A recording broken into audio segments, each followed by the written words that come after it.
Halo, selamat datang. Pernah kepikiran nggak sih kalau dunia di sekitar kita ini, dari gedung-gedung tinggi sampai layar HP yang lagi kamu pegang, itu sebenarnya dibangun dari semacam alfabet geometris yang simple banget. Yuk, kita coba bongkar bahasa tersembunyi ini bareng-bareng. Coba deh, sekarang lihat sekeliling kamu sebentar. Apa yang kamu lihat? Ada pintu, jendela, jam dinding? Semua itu bukan cuma benda biasa loh. Mereka itu kayak kata-kata dalam sebuah bahasa visual yang tanpa sadar ngebentuk dunia kita. Nah, ini dia peta perjalanan kita hari ini. Kita bakal mulai dari yang paling dasar, yaitu apa itu bangun datar. Terus kita kenalan sama keluarga segi empat, lanjut ngungkap kekuatan segitiga, mengagumi sempurnanya lingkaran, dan terakhir kita lihat gimana semua ini nyambung di dunia nyata. Oke, kita mulai dari fondasinya dulu ya. Apa sih sebenarnya yang dimaksud dengan bangun datar? Gampangnya gini deh, anggap aja bangun datar itu kayak cetak biru atau blueprint. Mereka punya dua dimensi, panjang sama lebar, tapi sama sekali nggak punya ketebalan, nol volume. Nah, inilah blok-blok Lego paling dasar yang nyusun semua yang kita lihat. Yuk, sekarang kita kenalan sama keluarga bentuk yang paling sering kita lihat, segi empat. Sesuai namanya, semua anggota keluarga ini punya satu kesamaan. Yep, 4 sisi. Dan inilah dia, si kepala keluarganya. Persegi, bentuk yang paling melambangkan stabilitas dan keteraturan. 4 sisinya sama panjang, 4 sudutnya siku-siku, presisi banget. Inilah fondasi kita. Kesempurnaannya ini juga kelihatan dari rumusnya yang simple dan elegan. Karena semua sisinya sama, yang hitungnya jadi gampang banget. Justru kesederhanaan inilah yang bikin dia jadi dasar yang ideal buat banyak hal, mulai dari desain sampai konstruksi. Oke, sekarang bayangin kita ambil persegi tadi, terus kita tarik, kita regangin. Hasilnya, kita dapat saudaranya, si persegi panjang. Sudut siku-sikunya sih masih sama, tapi ada satu aturan main yang berubah. Nah, ini dia bedanya. Panjang sama lebarnya udah nggak sama lagi, cuma sisi-sisi yang berhadapan aja yang panjangnya sama. Perubahan kecil ini langsung membuka dunia baru, bikin persegi panjang jadi bentuk paling umum buat pintu, buku, dan layar di sekitar kita. Kalau kita jajarin nih, bedanya jadi jelas banget.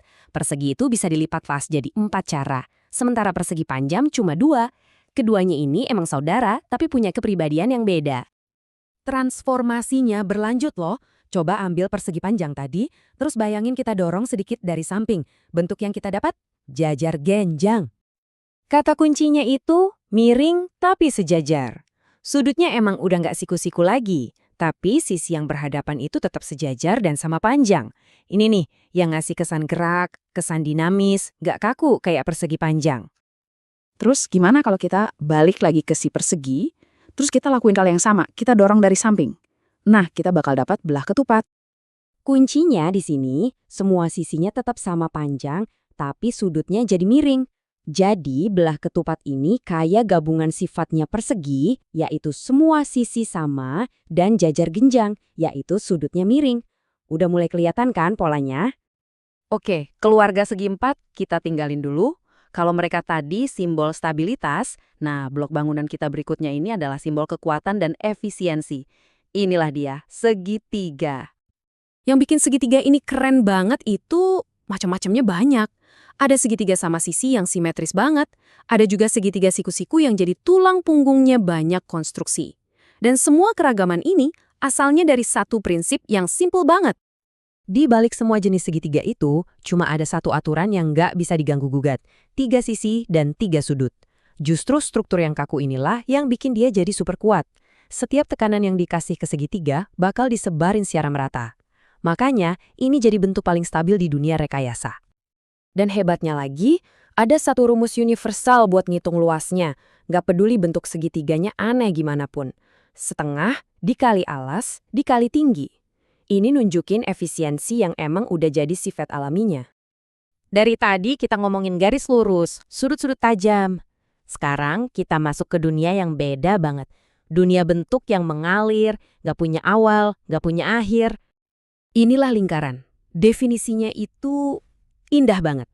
Cuma satu garis lengkung yang nyambung terus, di mana setiap titik di garis itu jaraknya sama persis dari pusatnya. Benar-benar sebuah kesempurnaan dalam kesederhanaan.